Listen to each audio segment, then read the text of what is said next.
Today, I have 3 tips for you if it seems like your partner isn't as invested in the wedding planning journey as much as you are. First, you absolutely need to talk about it. You have to have a face to face, honest conversation about how you're feeling. Second, you need to lean on other people in your support system and not just exclusively on your partner. And third, consider if you might be part of the problem. Hello, and welcome to the channel if you're new here, or welcome back if you are not. My name is Kayla, and I'm the owner and lead wedding planner here at Transformed Events, where we help DIY couples to ball out on a budget. So today we are coming with some heat for real, and talking about what can you do if your partner isn't as involved or as interested in the wedding planning process as you'd like for them to be. So I already prefaced the 3 points that we're going to talk about today, but let's go ahead and dive into each of these a little bit more. And before we get into point number 1, I would truly be remiss if I did not take a pause to say that I truly do get how you're feeling. It's valid, and I am so sorry that you're feeling this way. This is definitely frustrating to deal with at this moment in time with everything else you likely have going on, and there's just kind of stress compounding on top of stress.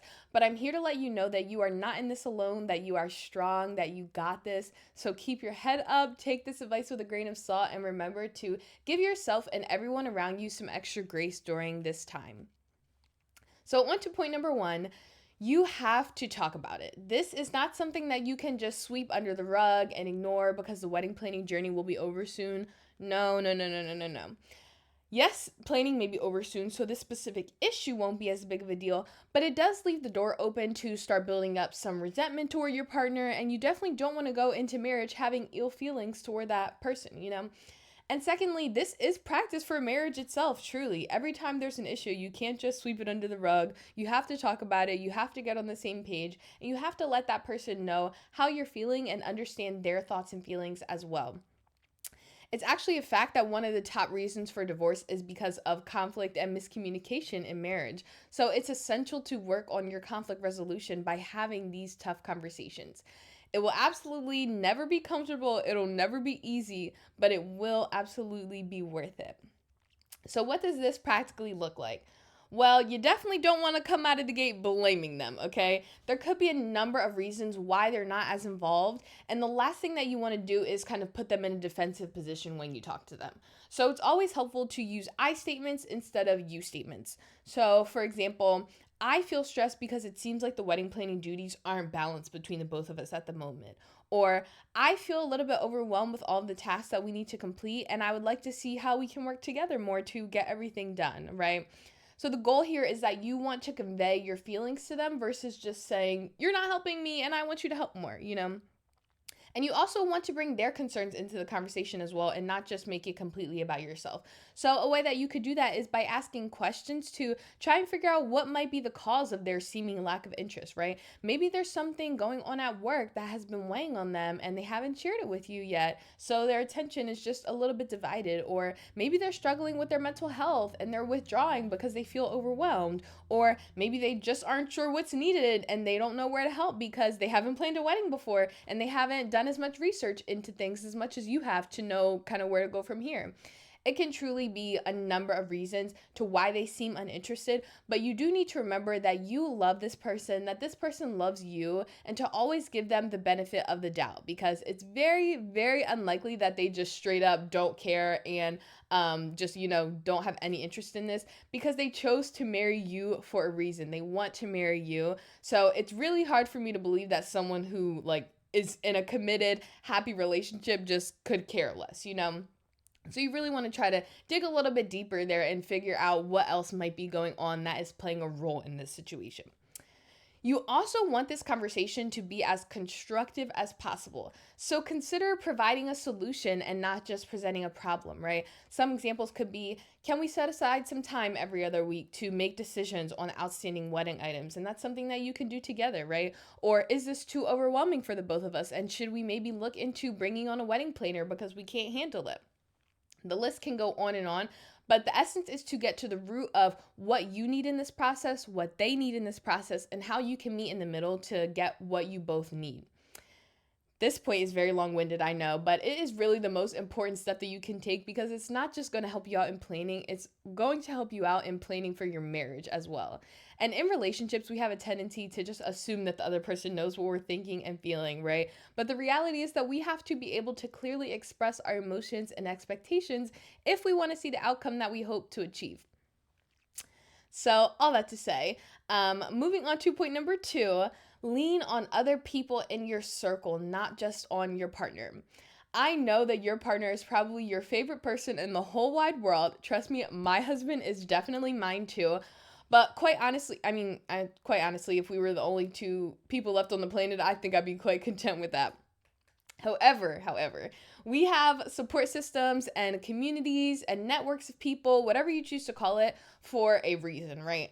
I know how tough it is to relinquish control to other people for this day that you've been hoping and dreaming of forever, but it is okay to need and ask for help. You are not inadequate for not being able to do everything on your own. You can outsource projects to your friends, your parents, your wedding party, cousins, whoever you have in your circle, because that will lift a weight off of both your shoulders and your partner's shoulders. And like I said before, they might be feeling overwhelmed too, and that could be a reason for withdrawing. So if that is the case, the solution really can't be to give them more things to do. And if you're already feeling overwhelmed yourself, the solution also can't be for you to keep taking on more things on your own plate. Or, maybe your partner is already doing a ton of stuff, but because it's not as much stuff as you're doing, or maybe they do it at a different pace or workflow than you, then it seems like they're not doing enough when they actually are. Sometimes we can definitely expect too much from our partners, and Lord knows I'm equally as guilty because if I ask my husband to wash the dishes, say at, 10 a.m., and he does not wash them till like 4 p.m., I usually have a problem because he didn't do it at the pace that I wanted him to go at, right? And that's something that I'm working on.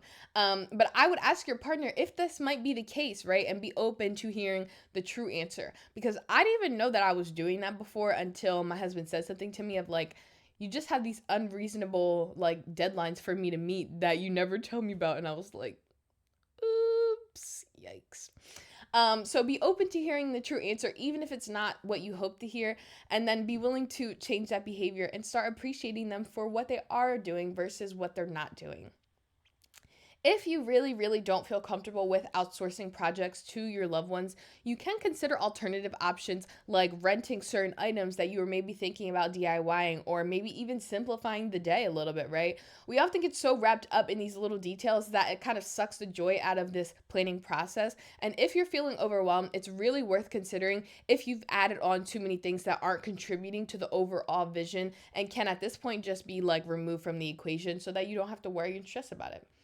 You also have to remember that we are all different people and that we all like and dislike different things. So maybe it's also that this stuff just isn't interesting to your partner, right? And that's okay because this isn't fun for everyone. And you didn't decide to marry them based on their wedding planning abilities, really, right?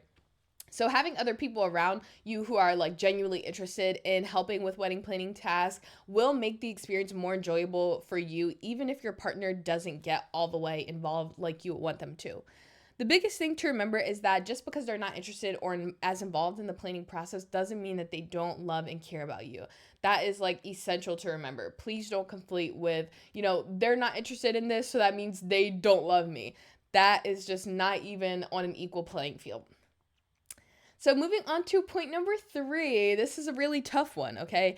Consider if you might be part of the problem. I actually learned this lesson in my own wedding planning journey, and I really don't want you to make the same mistake. So what I mean by that is, are you constantly making decisions without your partner? Are you going to them for kind of a sign off on what you already decided as a formality instead of actually collaborating and making the decision together? And are you unintentionally excluding them from the planning process, right? A big thing for me was asking for my husband's opinion on something and then never actually taking his advice when he offered it. So it was like every time I shut down his ideas before we could even, get past the ideation phase. And then he just started withdrawing because it was like, well, you don't actually need my help. You're asking for my opinion, but you don't actually need it. And I wasn't treating him as an equal contributor to that process. So could it be that you're doing something similar with your partner as well? I really want to encourage you to ask yourself this tough question and then to ask them this tough question. And again, be prepared to hear what the answer might be, even if it's not what you want to hear. You just want to put yourself in that person's shoes for a moment, right? If you constantly felt undervalued, if you felt like an unequal contributor or that your input really didn't matter, would you want to still be involved? Probably not. So take time to hear what they have to say and really listen to their feelings and thoughts. So I know this video was not as fun as some other videos, but these hard topics are also a part of the wedding planning journey, and I'd be inadequately preparing you if I was not showing you the whole picture, including the highs, lows, and everything in between. Here at Transformed Events, we truly don't just care about your wedding, we care about your marriage too. So go ahead and go talk to your partner, go express your feelings, listen to their feelings, and figure out how you can meet in the middle so that both of you feel supported and comfortable in this process. I really hope that these tips were helpful to you. Please let me know your thoughts down in the comments. Thank you so much for watching, and I'll see you in the next one. Bye!